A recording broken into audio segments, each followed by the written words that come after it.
اعلی حضرت مفتی اعظم حجت الاسلام بریلی تجھے سلام۔ السلام علیکم ورحمۃ اللہ تعالی وبرکاتہ۔ مرکز اہل سنت جامعہ رضویہ منظر اسلام کے یوٹیوب چینل ہم سبق درس نظامی میں آپ کا خیر مقدم ہے۔ پیارے بچوں، جنہوں نے اب تک ہمارے چینل کو سبسکرائب نہیں کیا ہے وہ ضرور سبسکرائب کر لیں اور بیل آئیکن یعنی گھنٹی بھی بجا دیں تاکہ ہر ویڈیو کی نوٹیفیکیشن اطلاع اپلوڈ کرتے ہی آپ تک پہنچ جائے، اور اپنے ساتھیوں سے بھی شیئر کریں، شیئر کرنا نہ بھولیں تاکہ ان کو بھی فائدہ حاصل کرنے کا موقع ملے، اور بات پسند آئے تو لائک بھی کیا کریں اور اپنے قلبی تأثر کو ضرور کمنٹ کر کے بتائیں۔ بسم اللہ الرحمن الرحیم۔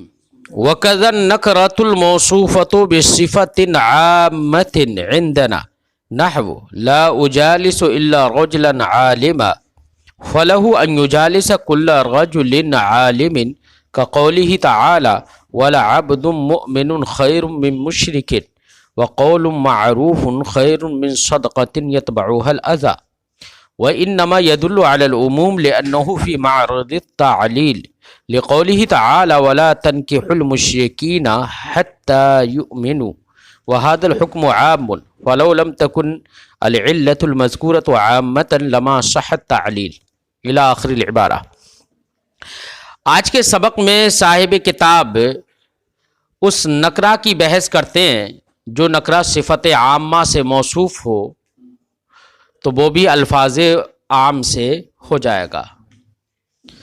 صفت عامہ سے موصوف ہو، جیسے مصنف علیہ رحمت و رضوان نے نکرہ جو صفت عامہ سے موصوف ہو اس کے الفاظ عام سے ہونے پر دو طرح سے استدلال کیا ہے۔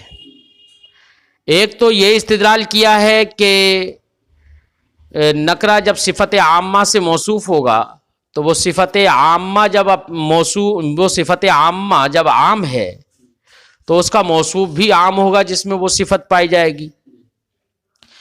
دوسرا یہ کہ اللہ رب العزت نے فرمایا ہے وَلَعَبْدٌ مُؤْمِنٌ خَيْرٌ مِّن مُشْرِكٍ، جیسے یہ آیت کریمہ ہے تو یہاں پر عبد مؤمن کہا گیا، عبد موصوف ہے، نکرہ ہے عبد، اور صفت عامہ سے یہ موصوف ہے۔ تو ایسی صورت میں جس کے اندر وصف ایمان پایا جائے گا، وصف اس کے لیے یہ حکم ثابت ہوگا، حکم بھی عام ہوگا۔ پھر تو عبد مومن بہتر ہے مشرک سے۔ تو اب ایسی صورت میں یہاں پر اگر غور کیا جائے تو مومن کہا گیا، تو جب مومن کہا گیا، مومن ہے یہ اس میں مشتق، اور اگر کہیں پر حکم اس میں مشتق پر لگتا ہے تو ماخذ اشتقاق علت ہوتا ہے، جو وصف ہوتا ہے وہ علت ہوتا ہے، اور علت جہاں جہاں پائی جائے گی پھر حکم وہاں وہاں لگتا رہے گا۔ تو علت کے عمومیت سے یہاں پر حکم عام ہو جائے گا، علت کی عمومیت سے حکم عام ہو جائے گا۔ لہذا اگر کسی شخص نے کہا لا اجالس الا رجلا عالما، میں عالم شخص کے پاس ہی بیٹھوں گا، تو رجلن اگرچہ نکرہ بولا ہے لیکن یہ موصوف ہے صفت علم سے، رجلن عالمن کہا ہے نا، تو عالمن اس میں مشتق ہے، تو اس کا مطلب یہ ہے کہ عالم مرد کے پاس بیٹھے گا، تو بیٹھنے کا حکم عالم مرد کے ساتھ، عالم مرد کے پاس ہی میں بیٹھنے کا حکم ہے یہ۔ لہذا جس کے اندر بھی وصف علم پایا جائے گا، کیونکہ یہاں پر رجل کے پاس بیٹھنے کا جو حکم لگا رہا ہے تو علت علم کی بنا پر کہ اس کے اندر علت علم ہے، اور عالمن یہاں پر اس میں مشتق ہے۔ جب اس میں مشتق ہے تو یہاں پر جو وصف ہے ماخذ اشتقاق ہے علم، وہ علت بنے گا۔ جب علت بن گیا تو مطلب یہ ہوا کہ رجل کے پاس بیٹھنے کی علت جو ہے وہ علم ہے۔ اب وہ علم جس کے اندر بھی پایا جائے گا، جس رجل کے اندر بھی پایا جائے گا، وہاں پر حکم بیٹھنے کا ثابت ہوتا رہے گا. تو عموم علیت سے یہاں پر حکم کا عموم ہو جائے گا. لہذا الفاظ عام سے ہو گیا نکرہ جو موصوف ہو صفت عامہ سے، ہے نا. فرماتے ہیں وَقَذَا النَّكْرَةُ الْمَوْصُوفَةُ بِصِفَةٍ عَامَّةٍ، ایسے ہی وہ نکرہ جو موصوف ہو صفت سے صفت سے عامۃن، اس کو بصفت عامہ بھی کہہ سکتے ہو، صفت عامہ سے موصوف ہو وہ بھی عام ہوتا ہے چونکہ قضا سے اشارہ ہو گیا اسی کی طرف. اور چاہو تو یہ بھی کہہ سکتے ہو وَقَذَا النَّكْرَةُ الْمَوْصُوفَةُ بِصِفَةٍ عامۃ، اس کو خبر بھی بنا سکتے ہو. ایسے ہی وہ نکرہ جو موصوف ہو کسی صفت سے وہ بھی عام ہوتا ہے لیکن صفت کے عموم کی بنا پر، ہے نا. عندنا ہمارے نزدیک جیسے لا اجالس الا رجلا عالما، کہ میں نہیں بیٹھوں گا مگر عالم مرد کے پاس، عالم مرد کے ساتھ. فلہو، تو اب اس شخص کے لیے اختیار ہوگا ان یجالس کل رجل عالم، کہ ہر رجل عالم کے ساتھ بیٹھے، ہے نا، کیونکہ جس کے اندر بھی وصف علم پایا جائے. کقولہ تعالیٰ، ایسی اللہ رب العزت کا فرمان ہے وَلَعَبْدٌ مُؤْمِنٌ خَيْرٌ مِّن مُشْرِكٍ، تو یہاں پر بھی عبد مؤمن بہتر ہے، جس کے اندر بھی وصف ایمان ہوگا، وہ چاہے وہ غلام بھی ہے وہ بہتر ہے مشرک سے. ایسی قول معروف خیر من صدقۃ یتبعها الاذى، قول معروف بہتر ہے اس صدقے سے جس کے بعد احسان جتانا ہو. کیا یا تکلیف ہو، جس کے بعد احسان جتانے سے ہی تکلیف ہوتی ہے. تو ایسے صدقہ کرنے سے بہتر کیا ہے؟ بھلی بات کہہ دینا. تو یہاں پر قول معروف، یہاں پر قول نکرہ ہے، اور معروف کی صفت سے یہ موصوف ہے. اور معروف عرف مطلب بھلی بات، بھلا ہونا، یہ عام ہے. اب کوئی بھی بات ہو بھلی وہ بہتر ہے. فرماتے ہیں وَإِنَّمَا يَدُلُّ عَلَى الْعُمُومِ، یہ نکرہ موصوفہ جو صفت سے موصوف ہوتا ہے وہ عام ہوتا ہے. تو یہاں پر عموم پر جو دلالت ہے وہ کیوں ہے؟ تو وَلَا عَبْدٌ مُؤْمِنٌ خَيْرٌ مِّن مُشْرِكٍ کے اندر عموم پر دلالت اس طرح سے ہے کہ لِأَنَّهُ فِي مَعْرَضِ التَّعْلِيلِ، کیونکہ یہ معرض تعلیل میں ہے. کیا ہے معرض تعلیل میں؟ کہ اللہ رب العزت نے فرمایا ہے وَلَا تَنْكِحُوا الْمُشْرِكِينَ حَتَّى يُؤْمِنُوا، مشرکین سے نکاح نہ کرو یہاں تک کہ وہ ایمان لے آئیں. تو یہاں پر مشرکین سے نکاح کی نہیں ہے. کیا ہے؟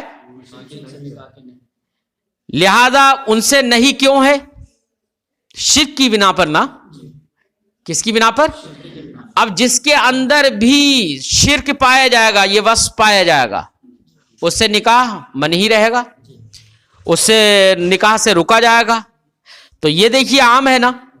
جب یہ عام ہے تو اس کی علت کیا تھی؟ شرک.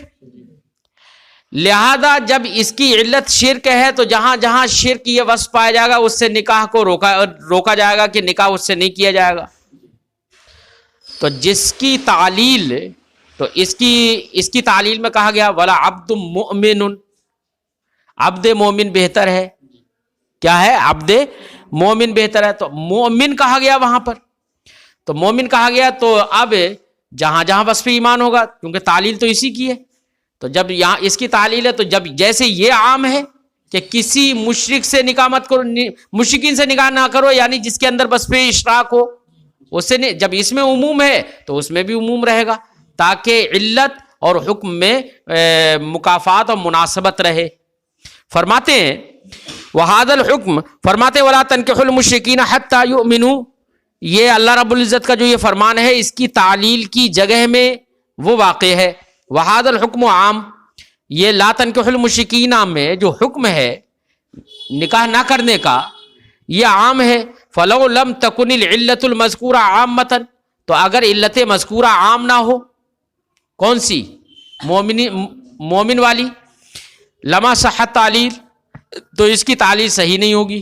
کیوں؟ اس لیے کہ جس کی تعلیل ہے جب وہ عام ہے تو اس کی علت بھی عام ہی ہوگی، کہ جہاں جہاں وصف ایمان پایا جاتا رہے گا وہاں وہ بہتر ہوتا رہے گا اور اس سے نکاح کرنا صحیح ہوگا. بات سمجھائی؟ تو جس کی تعلیل ہے جب وہ عام ہے، وہ حکم عام ہے، تو اسی کی جب علت ہے تو علت بھی عام ہی ہوگی، تاکہ دونوں میں مناسبت رہے، حکم اور علت دونوں ایک دوسرے کے مناسب رہے عموم میں. ایک دوسرا استدلال وَلِأَنَّ النِّسْبَةَ إِلَى الْمُشْتَقِ تَدُلُّ عَلَى عِلِّيَّةِ الْمَأْخَذِ. دوسرا استدلال وہی ہے، اسی سے ہی ہے، وہ یہ کہ میں نے مفہوم بتا دیا ہے، وہ یہ کہ نسبت مشتق کی جانب، کوئی بھی نسبت ہو، کسی حکم کی نسبت ہو مشتق کی جانب، تو نسبت مشتق کی جانب دلالت کرتی ہے ماخذ اشتقاق کی علیت پر. کس پر؟ فَقَذَا النِّسْبَةُ إِلَى الْمَوْصُوفِ. تو جب مشتق کی طرف نسبت کرنا علیت پر دلالت کرتا ہے، ماخذ اشتقاق کی علیت پر، ایسے ہی موصوف کی طرف اگر نسبت کر دی جائے، کون سا موصوف؟ جو اس مشتق سے موصوف ہو، ہے نا، تو وہاں پر بھی کیا ہوگی؟ ماخذ اشتقاق علت بنے گا.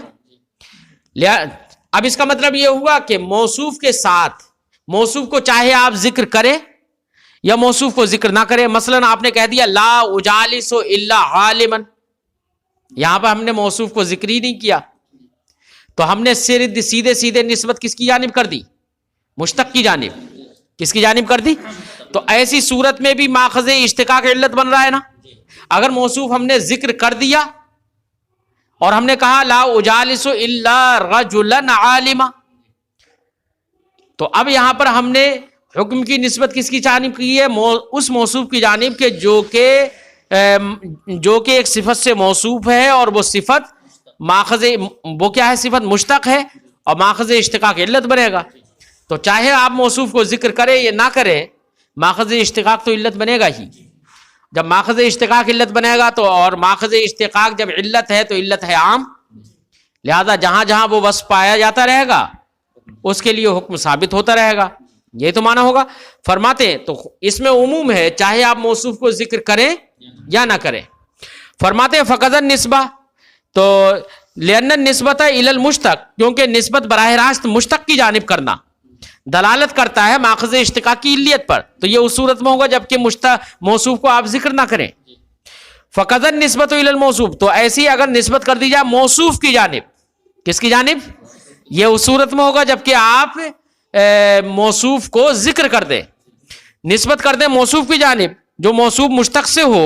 لأن قولہ، کیونکہ کہنے والے کا یہ کہنا لا اجالس الا عالما، بغیر موصوف کے دیکھو معنی ہو، اس کا معنی ہے الا رجلا عالما، تو اگرچہ آپ نے موصوف ذکر نہیں کیا لیکن معتبر تو ہے نا وہ.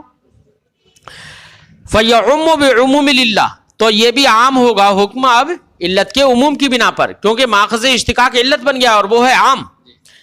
فإن قولہ، تو کہنے والے کا یہ کہنا لا اجالس الا عالما عام بعموم للہ، یہ عام ہے علت کے عموم کے ذریعے. ومعنی ہو، اس کا معنی ہوگا لا اجالس الا رجلا عالما. لا اجالس الا عالما کا معنی کیا ہے؟ لا اجالس الا رجلا عالما، یعنی موصوف کا آپ نے اگرچہ ذکر نہیں کیا لیکن معنی وہی ہے، تو اگر ذکر کر دیا تب بھی تو وہی رہے گا معنی. بات سمجھ آئی؟ فإن اظہرنا الموصوف، تو اگر ہم نے موصوف کو ظاہر کر دیا، وہ الرجل، وہ ہے رجل، ونقول، اور ہم کہیں کیا لا اجالس الا رجل عالما کان عاما ایضا، تب بھی وہ کیا رہے گا؟ عام ہی رہے گا. تو چاہے صفت کی طرف اس میں مشتق کی جانب آپ نسبت کریں حکم کی، یا موصوف کی جانب نسبت کریں، دونوں صورتوں میں ماخذ اشتقاق جو علت ہے اس علیت کے عموم کی بنا پر یہاں پر یہ عام رہے گا حکم. جب حکم عام رہے گا تو اس کا مطلب یہ ہوا کہ نکرہ موصوفہ یہ الفاظ عام سے ہے. بات سمجھ میں آ گئی؟ فَإِن قِيلَ النَّكْرَةُ الْمَوْصُوفَةُ مُقَيَّدَةٌ، ایک اعتراض ہے اعتراض ہے صاحب شرح، اس کا جواب دیتے ہیں.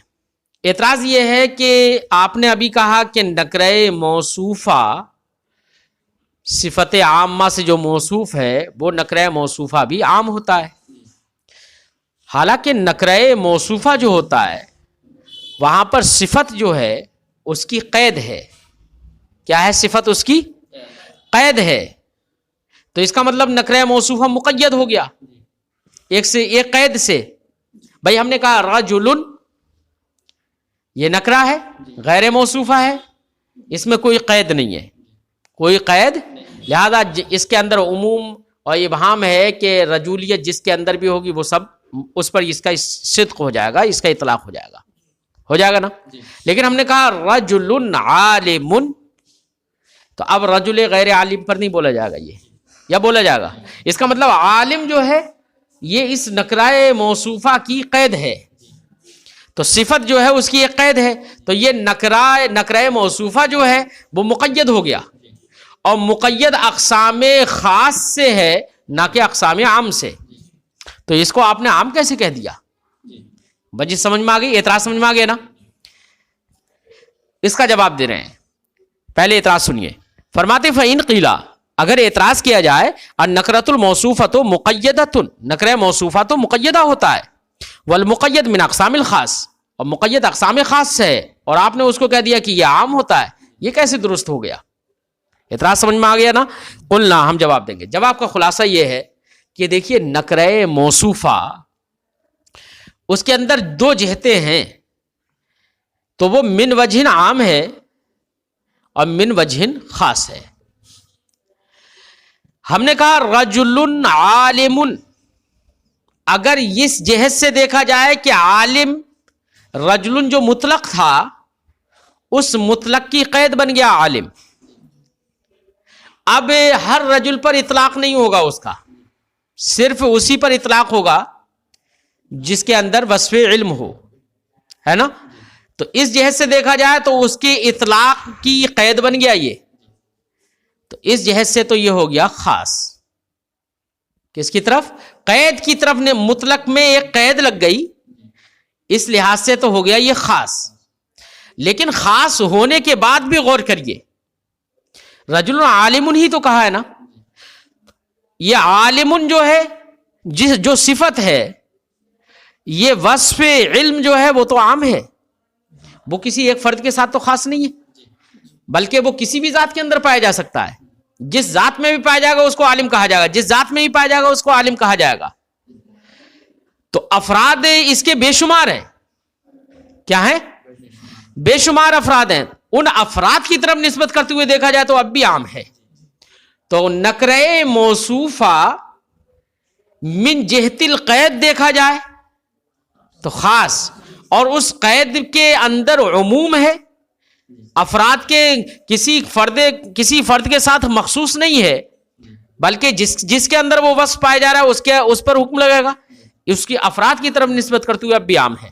لہذا یہ کہا جائے گا کہ نکرہ موصوفہ من وجہ عام ہے، من وجہ خاص ہے. تو ہم نے جو عام کہا وہ اس جہت سے کہا کہ اس کے افراد محدود نہیں ہیں، بہت سارے افراد کو وہ شامل ہے. بات سمجھ میں آ گئی؟ فرماتے ہیں قلنا، ہم جواب دیں گے خاص من وجہ، نکرہ موصوفہ خاص ہے من وجہ، عام من وجہ، عام ہے من وجہ. اے خاص بالنسبت الی المطلق، اس مطلق کی طرف نسبت کرتے ہوئے خاص ہے الذی لا یکون فیہ ذلک القید، جس کے اندر یہ قید نہیں تھی اور قید آ گئی تو اب وہ خاص ہو گیا. عام فی افراد ما یوجد فیہ ذلک القید، اور عام ہے ان افراد کی طرف نسبت کرتے ہوئے ان افراد میں جن افراد کے اندر وہ قید پائی جا رہی ہے، اور وہ افراد بہت سارے ہیں، بہت سارے افراد کو یہ شامل ہے. بات سمجھ میں آ گئی؟ وَالنَّكْرَةُ فِي غَيْرِ هَذِهِ الْمَوَاضِعِ خَاصٌ، نکرہ ان جگہوں کے علاوہ میں خاص ہوتا ہے. ماقبل میں چند جگہ بتائی تھی مصنف نے کہ نکرہ تحت نفی واقع ہو، نکرہ شرط مثبت ہو، شرط مثبت کے تحت ہو، ہے نا، یا نکرہ وصف موصوف ہو صفت عامہ سے. تو ان صورتوں میں تو جو ہم نے ذکر کی، ان صورتوں میں تو نکرہ عام ہوتا ہے، ان صورتوں کے علاوہ، ان جگہوں کے علاوہ میں نکرہ خاص ہوتا ہے. فرماتے ہیں وَالنَّكْرَةُ فِي غَيْرِ هَذِهِ الْمَوَاضِعِ خَاصٌ، نکرہ ان جگہوں کے علاوہ میں خاص ہوتا ہے. کیوں؟ لِكَوْنِهَا دَالَّةً عَلَى فَرْدٍ، کیونکہ ان جگہوں کے علاوہ میں وہ نکرہ جو ہے دلالت کرتا ہے کسی ایک فرد پر. لَكِنَّهَا تَكُونُ مُطْلَقًا، کسی ایک فرد پر دلالت کرتا ہے، وہ فرد واحد جو ہے وہ مطلق ہوتا ہے. کیا ہوتا ہے؟ وہ مطلق ہوتا ہے. اذا کانت فی الانشاء. اچھا، اب اس میں اس کی بھی دو صورتیں، مذکورہ مواضع کے علاوہ میں جو نکرہ ہوتا ہے وہ کس پر دلالت کرتا ہے؟ ایک فرد پر دلالت کرتا ہے. اب جب ایک فرد پر دلالت کرے گا تو خاص تو ہو جائے گا. خاص ہونے کی صورت میں اس کی دو صورتیں ہیں، یا تو وہ انشاء میں واقع ہوگا یا اخبار میں. کس میں واقع ہوگا؟ یا تو انشاء میں واقع ہوگا یا اخبار میں. اگر انشاء میں واقع ہوگا تو وہ مطلق کہلائے گا. وہ کیا کہلائے گا؟ مطلق کہلائے گا. بات سمجھ میں آئی؟ اور اگر واقع ہو اخبار میں، کیا اخبار میں، تو اس سے واحد مجہول عند سامع ثابت ہوگا. یعنی سامع کے نزدیک ثبوت تو ایک ہی کا ہوگا لیکن وہ ایک مجہول رہے گا. وہ ہے کون سا ایک؟ بات سمجھ میں آ گئی؟ تو اگر انشاء میں ہے تو مطلق کہلائے گا وہ. جیسے کہ قرآن پاک میں اللہ نے ارشاد فرمایا ان تذبحوا بقرہ، تو بقرہ دیکھیے نکرہ ہے، اور مذکورہ مواضع کے علاوہ بھی ہے. یہ نہ نکرہ تحت نفی ہے یہاں، نہ نکرہ شرط کے تحت ہے یہاں کہ مثبت ہو، شرط مثبت ہو، نہ نکرہ صفت عامہ سے موصوف ہے نا. تو مذکورہ مواضع کے علاوہ میں ہے تو یہاں پر ان تذبحوا بقرہ میں بقرہ یہ مطلق ہوگا. کیوں؟ اس لیے کہ انشاء میں ہے. یہ کس میں ہے؟ ارے بھائی حکم دیا جا رہا ہے نا کہ بقرہ کو ذبح کرو، مانن انشاء ہے نہیں ہے یہ. تو ان تذبحوا بقرہ یہاں پر انشاء ہے تو یہ مطلق رہے گا. کیا رہے گا؟ اسے کیا کہیں گے؟ یہ کہ یہ مطلق ہے نکرہ. ٹھیک ہے نا. اب وہ کسی بھی ایک فرد کو اٹھا کے لے آتے اور ذبح کر دیتے، لیکن انہوں نے سوال پہ سوال کیے تو ان کے لیے اور اس میں قیدیں لگتی چلی گئیں. پھر قیدیں لگتی چلی گئیں کہ ایسی گائے لاؤ، ایسی گائے لاؤ، کیونکہ وہ تو بار بار کہتے گئے نا کہ رب سے پوچھو کہ اس کا رنگ کیا ہوگا، اپنے رب سے پوچھو کہ وہ کیسی گائے ہوگی، ہے نا. تو پھر اس میں قیدیں لگتی چلی گئیں. پھر مطلق تھا تبھی تو قیدیں لگتی چلی گئیں، ہے نا. فرماتے ہیں کہ انشاء میں اگر واقع ہو تو مطلق ہوگا. جیسے ان تذبحوا بقرہ ویثبت بها واحد مجہول عند السامع اذا كانت في الاخبار، اور اس سے یعنی نکرہ سے واحد مجہول عند السامع کا ثبوت ہوگا جبکہ اخبار میں ہو، ہے انشاء میں نہ ہو. مثال، یا اس کو اخبار بھی پڑھ سکتے ہیں انشاء کے مقابلے میں. ارے نہیں بھائی، انشاء کے مقابلے میں اخبار ہوگا، سمجھے نہیں؟ تو اخبار بھی پڑھ سکتے ہیں اسے، چاہو تو اخبار ہی پڑھو، کوئی حرج نہیں ہے، خبر کی جمع ہو جائے گی. جیسے رأیت رجلا، میں نے مرد کو دیکھا. اب رجلا کہا تو یہ خبر میں ہے، ارے اخبار میں ہی تو ہے، خبر دی جا رہی ہے یہاں پر. تو اب یہاں پر رجلا نکرہ ہے، مواضع مذکورہ کے علاوہ بھی ہے یہ ہے، لہذا یہ رجلا سے ایک ہی فرد مراد ہوگا. لیکن وہ فرد ہوگا کون سا؟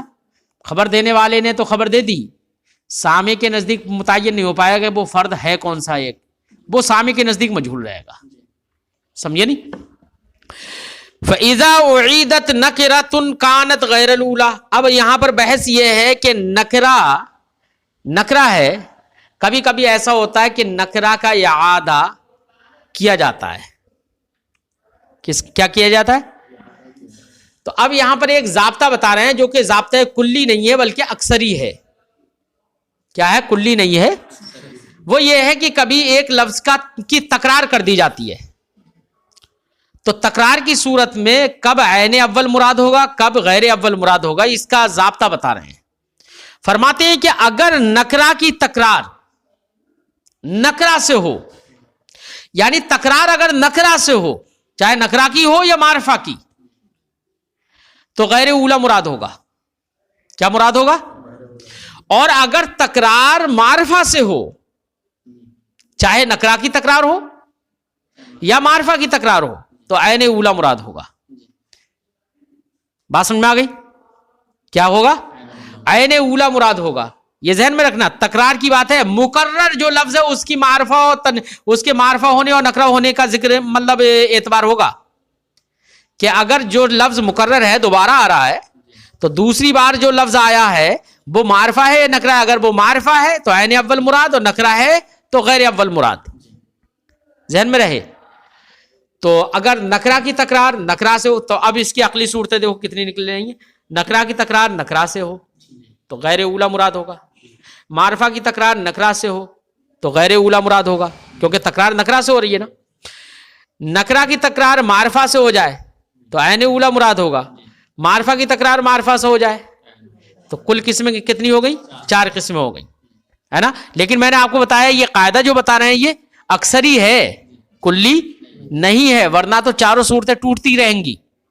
جیسے قرآن کی آیتوں سے ہی ٹوٹ رہی ہیں، جگہ جگہ پر قرآن کی آیتوں میں ایسا ہے کہ تکرار معرفہ سے ہے لیکن عین اولا مراد نہیں ہے، تکرار نکرا سے ہے لیکن عین اولا مراد ہے.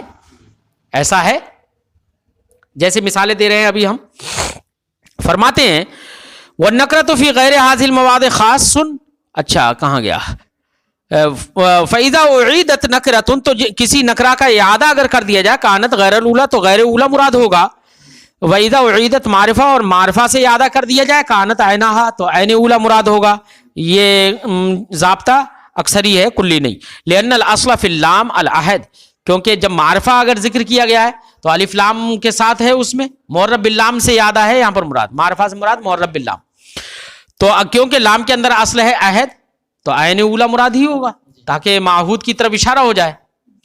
والمعرفہ اذا اعیدت، اور جب معرفہ کا اعادہ کیا جائے فکذالک فی الوجہین، تب بھی دونوں صورتوں میں ایسا ہی ہوگا. معرفہ کا اعادہ اگر نکرا سے کر دیا جائے تو غیر اولا مراد، معرفہ کا اعادہ اگر معرفہ سے کر دیا جائے تو عین اولا مراد ہوگا. تو وہی 4 صورتیں ہوں گی نا پوری. فرماتے ہیں اے اذا اعیدت المعرفۃ نکرا، معرفہ کا اعادہ نکرا سے کر دیا جائے کان ثانی غیر الاول، تو دوسرا والا غیر اول ہوگا.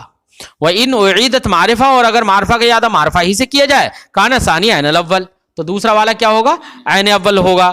فالمعتبر تنکیر الثانی و تعریفہ، تو معتبر دوسرے کی تعریف و تنکیر ہے. دوسرے کی تنکیر اور دوسرے کی تعریف معتبر ہے کہ اگر دوسرا معرفہ ہے تو عین اول، دوسرا نکرہ ہے تو غیر اول، ہے نا. پہلا والا چاہے معرفہ ہو یا نکرہ ہو اس کا اعتبار نہیں ہے. قال ابن عباس، استدلال میں پیش کر رہے ہیں. فرماتے ہیں حضرت عبداللہ ابن عباس رضی اللہ تعالیٰ عنہ نے فرمایا اللہ رب العزت کے اس فرمان میں کیا؟ فَإِنَّ مَعَ الْعُسْرِ يُسْرًا، عسر کے بعد یسر آیا نا، اب اس کے بعد پھر آیت کریمہ ہے فَإِنَّ مَعَ الْعُسْرِ يُسْرًا. تکرار ہو گئی نہیں، وہ دوسری آیت ہے یہ. لیکن دیکھو عسر کی تکرار عسر سے ہوئی ہے اور یسر کی تکرار یسر سے ہوئی ہے. پہلا بھی نکرا ہے دوسرا بھی نکرا ہے. نہیں سمجھ میں آئی بات؟ ارے پوری آیت کریمہ پڑھو. فَإِنَّ مَعَ الْعُسْرِ يُسْرًا، فَإِنَّ مَعَ الْعُسْرِ يُسْرًا، فَإِنَّ مَعَ الْعُسْرِ يُسْرًا، إِنَّ مَعَ ہاں. تو عسر کی تکرار عسر سے ہے، معرفہ کی تکرار معرفہ سے ہے، اور نکرہ کی تکرار نکرہ سے ہوئی نا. تو معرفہ کی تکرار معرفہ سے ہے. تو حضرت عبداللہ ابن عباس نے کہا کہ یہاں پر عسر سے مراد ایک ہی عسر ہوگا، ایک ہی تنگ دستی، ایک ہی پریشانی. اور یسر سے مراد یسر، نکرہ کی تکرار نکرہ سے ہوئی ہے تو یسر سے مراد غیر اول مراد ہوگا. تو حضرت عبداللہ ابن مسعود کے قول سے استدلال ہے. انہوں نے فرمایا کہ 2 آسانیوں پر ایک تنگ دستی غالب نہیں ہوگی. کیوں مراد لیا انہوں نے؟ یہ اسی لیے تو نا کہ انہوں نے بھی یہی سمجھا کہ تکرار نکرا سے ہوگی تو غیر اول مراد ہوگا. بات سمجھ میں آئی؟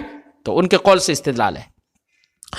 فرماتے ہیں حضرت عبداللہ ابن مسعود رضی اللہ تعالیٰ عنہ نے فرمایا فَإِنَّ مَعَ الْعُسْرِ يُسْرًا، اس آیت کریمہ میں فرمایا انہوں نے لَن يَغْلِبَ عُسْرٌ يُسْرَيْن، ایک عسر 2 یسر پر غالب نہیں ہوگی.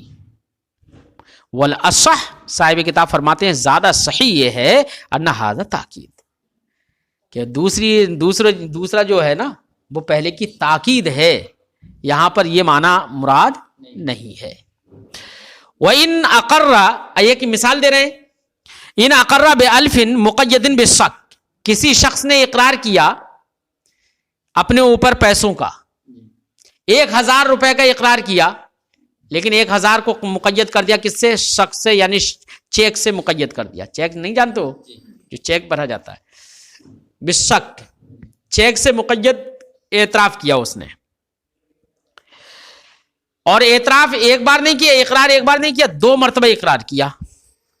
یجب الفن، تو ایسی صورت میں حضرت امام اعظم ابو حنیفہ فرماتے ہیں کہ یا یہ کہ ان کی مطلب قاعدے کے پیش نظر ان کی طرف اس روایت کی نسبت کی جا سکتی ہے کہ ان کے نزدیک پھر 1000 واجب ہوں گے. کیا ہوں گے؟ مقید ہے نا، کیا ہے؟ مقید ہے، 1000 واجب ہوں گے. وَإِنْ أَقَرَّ بِهِ مُنَكَّرًا، اور چیک سے مقید کر کے اقرار نہیں کیا بلکہ منکر اقرار کیا اور کہا کہ میرے اوپر فلاں کے 1000 روپے، پھر دوبارہ سے اس نے تکرار کی میرے اوپر، بعد میں مجلس متحد نہ رہے، یاد رہے مجلس متحد ہے تب تو 1000 واجب ہوں گے. مجلس بدل گئی، پھر کہا کہ فلاں کے میرے اوپر 1000 روپے ہیں، نکرہ ذکر کیا، چیک وغیرہ سے مقید نہیں کیا. سمجھے نہیں؟ تو امام اعظم کے نزدیک اس ضابطے کے پیش نظر امام اعظم کے نزدیک پھر 2000 واجب ہو جائیں گے. کیوں؟ اس لیے کہ غیر اول مراد ہو رہا ہے، نکرہ اگر ذکر کیا ہے. فرماتے ہیں یجب، اگر نکرہ منکر نے اقرار کیا یجب الفان تو 2000 واجب ہو جائیں گے امام اعظم ابو حنیفہ رحمۃ اللہ تعالی علیہ کے نزدیک، الا ان یتحد المجلس، ہاں اگر مجلس متحد رہے تو 1000 واجب ہوں گے. فعلا اقسام العقلیہ اربعۃ، تو اقسام عقلیہ 4 ہوئی. ففی قولہ تعالی، تو اللہ کے اس فرمان میں کما ارسلنا الی فرعون رسولا فعصى فرعون الرسول، تو دیکھو رسول کی تکرار ہوئی ہے، معرفہ سے تکرار ہوئی. عیدت نکرہ معرفہ، نکرہ کا اعادہ معرفہ سے ہوا ہے، ہو گیا. تو کون مراد ہوگا؟ عین اول. تو اس کا مطلب رسول سے بھی مراد حضرت موسیٰ علیہ الصلوۃ والسلام ہیں یہاں پر. ٹھیک ہے. وفی قولہ تعالی، اللہ رب العزت کی اس فرمان میں فإن مع العسر یسرا، ان مع العسر یسرا. اعیدت النکرۃ نکرۃ، نکرہ کا اعادہ نکرہ سے ہوا ہے اور معرفہ کا اعادہ معرفہ سے ہوا ہے. تو عسر سے مراد تو ایک ہی عسر ہوگا اور یسر آسانی سے مراد 2 آسانیاں ہوں گی حضرت عبداللہ ابن مسعود کے قول کے مطابق. بات سمجھ میں آئی؟ ضابطہ ہو گیا. ونظیر المعرفہ، اور معرفہ کی نظیر التی تعاد نکرتن، جس معرفہ کا اعادہ نکرہ سے ہو، غیر مذکورتن، غیر مذکورتن، وہ متن میں مذکور نہیں ہے، اس کی نظیر، اس کی مثال. اور صاحب شرح نے فرمایا غیر مذکورتن مطلب قرآن پاک میں انہوں نے کہہ رہے ہیں کہ یہ ذکر نہیں کی گئی ہے، مذکور نہیں ہے یہاں پر جو ہم نے ذکر کی ہے، اس میں مذکور نہیں ہے، لیکن کہہ رہے ہیں کہ وہ یہ مثال ہو جائے گی. یہ مسئلہ کیا؟ وَهُوَ مَا أَقَرَّ مَا إِذَا أَقَرَّ بِأَلْفٍ مُقَيَّدٍ بِالشَّكِّ، کہ کسی شخص نے اقرار کیا 1000 کا اس طور سے کہ وہ مقید ہو چیک سے. ثُمَّ أَقَرَّ فِي مَجْلِسٍ آخر، فی مجلس، پھر دوسری مجلس میں اقرار کیا بِأَلْفٍ، 1000 کا منکرن، جو نکرہ ہو چیک سے مقید نہ ہو. لا روایت، لہذا اس کی کوئی روایت تو نہیں ہے، لیکن فرماتے لیکن ینبغی، لیکن مناسب یہ ہے ان یجب الفان، کہ امام اعظم ابو حنیفہ رحمۃ اللہ تعالی علیہ کے نزدیک اسی ضابطے کے پیش نظر 2000 واجب ہوں، کیونکہ غیر اول مراد ہوگا. آپ سمجھے نہیں؟ لیکن میں نے بتایا تھا کہ یہ قاعدہ جو ہے کلی نہیں ہے، اکثری ہے. اس کو صاحب تلویح نے چند مثالوں سے ذکر کیا ہے کہ دیکھیے ٹوٹ جاتا ہے بہت ساری جگہوں پر. کہ صاحب تلویح نے فرمایا ہے کہ یہ جو قاعدہ جو ہے وہ اکثری ہے، کلی نہیں ہے. اس کو نیچے حاشیے میں بھی ذکر کر دیا ہے کہ فرماتے ہیں کہ یہ جو ضابطہ ہم نے ذکر کیا ہے یہ اکثری ہے، اور یہ اس وقت ہے جبکہ قرائن سے خالی ہو، جبکہ کیا ہو؟ قرائن سے خالی ہو. اور اگر کہیں پر قرینہ ایسا ہے کہ جہاں پر نکرہ کا اعادہ نکرہ سے تو کیا جا رہا ہے، تو ضابطہ تو یہ چاہ رہا ہے کہ غیر اول مراد ہو، لیکن قرینہ وہاں پر دلیل ہے اس بات پر کہ عین اول ہی مراد ہے، کہ وہی بول رہا ہے دوبارہ سے جس کو پہلے ذکر کیا ہے. تو قرینہ جہاں پر موجود ہوگا تو وہاں پر غیر اول مراد نہیں ہوگا. تو یہ گفتگو جو تھی اس صورت میں ہے جبکہ قرائن سے خالی ہو. جیسے کہ اتحاد مجلس ہے تو وہاں پر اتحاد مجلس ہونا قرینہ ہی ہے اس بات پر کہ یہ دوبارہ سے بار بار دوسرے نہیں ذکر کر رہا ہے، وہی اسی کا ذکر ہے جس کا ذکر پہلے ہے، اس لیے وہاں پر عین اول ہی مراد ہوگا. اب اس صورت میں 2000 نہیں بلکہ 1000 واجب ہو جائیں گے. بات سمجھ میں آئی؟ لیکن ہم نے کہا کہ یہ قاعدہ کلی نہیں ہے، اکثری ہے. کیوں؟ اس لیے کہ یہ ٹوٹ جاتا ہے، بہت ساری جگہوں میں خلف کا ثبوت ہو جاتا ہے یہاں پر. جیسے کہ نکرہ کا اعادہ نکرہ سے کیا جائے تو ضابطہ تو یہ چاہتا ہے کہ غیر اول مراد ہو، لیکن پھر بھی آیت کریمہ دیکھیے کہ آیت کریمہ میں مغایرت مراد نہیں ہے، غیر مراد نہیں ہے. جیسے کہ اللہ رب العزت کا فرمان ہے وَهُوَ الَّذِي فِي السَّمَاءِ إِلَٰهٌ وَفِي الْأَرْضِ إِلَٰهٌ. نکرا کا اعادہ نکرا سے ہے نا الہ ہے, لیکن کیا غیر اول مراد ہے؟ آسمان میں جو خدا ہے وہی زمین میں خدا ہے, خدا تو ایک ہی ہے, الہ ایک ہے, تو یہاں پر غیر اول مراد نہیں ہے, حالانکہ نکرا کا اعادہ نکرا سے ہے.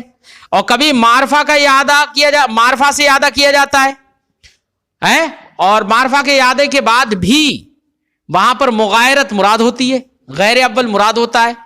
جیسے کہ اللہ رب العزت کا یہ فرمان ہے وَأَنزَلْنَا عَلَيْكَ الْكِتَابَ بِالْحَقِّ مُصَدِّقًا لِمَا بَيْنَ يَدَيْهِ مِنَ الْكِتَابِ. تو یہاں پر الکتاب ہے, معرفہ کا اعادہ معرفہ سے ہے. ذاتا تو چاہ رہا تھا کہ عین اول مراد ہو, لیکن مراد یہاں پر کیا ہے؟ غیر اول, کیونکہ مصدق دوسری کتاب ہے, مصدق دوسری کتاب ہے. بات سمجھ میں آ گئی؟ ایسے ہی کبھی نکرا کا اعادہ کیا جاتا ہے معرفہ سے, نکرا کا اعادہ معرفہ سے کیا جاتا ہے حالانکہ مغایرت رہتی ہے. اور قاعدہ کیا چاہ رہا ہے کہ معرفہ سے اعادہ ہو تو عین اول مراد ہو, غیر اول نہیں, حالانکہ مغایرت رہتی ہے. جیسے کہ اللہ رب العزت کا یہ فرمان وَهَذَا كِتَابٌ أَنزَلْنَاهُ, کہاں تک؟ اللہ رب العزت کے اس فرمان تک انما انزل الکتاب علی طائفتین. تو الکتاب دیکھو یہاں پر ہذا کتاب یہاں نکرا تھا, اور بعد میں جب اعادہ ہوا اس کا معرفہ سے ہوا تو عین اول مراد ہونا چاہیے, لیکن عین اول مراد نہیں ہے یہاں پر, ہے نا.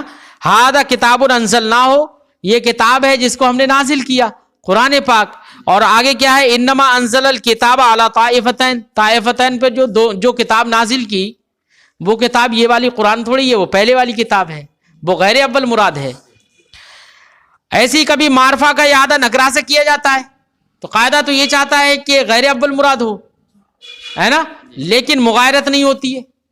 جیسے اللہ رب العزت کا یہ فرمان انما الہکم الہ واحد, تو الہکم پہلا معرفہ ہے دیکھو, ہے نا, اور دوسرا الہ واحد میں الہ نکرا ہے نا, لیکن مراد کیا ہے؟ ایک ہی الہ مراد ہے, عین اول ہی مراد ہے, اور نکرا سے اعادہ ہو گیا. قاعدہ چاہ رہا تھا کہ غیر اول مراد ہو, تو ہم نے بتایا تھا کہ یہ قاعدہ کلی نہیں ہے, اکثری ہے نا, اور اس صورت میں ہے جبکہ قرائن سے خالی ہو.